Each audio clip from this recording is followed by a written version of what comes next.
By Iqbal Hussein, Associate Professor. Using must, should and ought to. We use must in affirmative sentences to say what is necessary and to give strong advice and orders to ourselves or other people. Children must learn good habits. Our companies must increase their productivity. You really must stop smoking. That child must learn to say, thank you.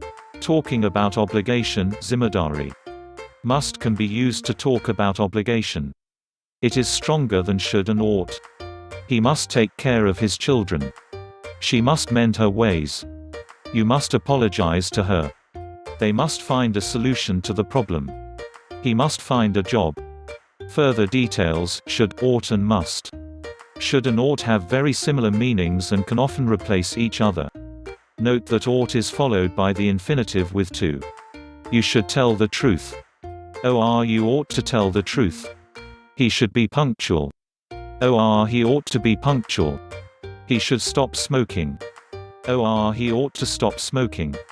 She should find a better job. She ought to find a better job. He should consult a doctor. He ought to consult a doctor. Difference between should, ought and must. Must is stronger than should and ought. Must is more like an order. Should and ought to, on the other hand, are more like pieces of advice. Compare, he must give up smoking. Equals it is an order which is likely to be obeyed. He should, ought to give up smoking. Equals this is more or less a piece of advice which may or may not be obeyed. She must wait. It is an order. He should wait. It is a request or a piece of advice. She must tell the truth. It is absolutely necessary. You should tell the truth. A piece of advice. You must work hard. They must send the payment. I must find a better job. He must start coming on time. I must talk to him.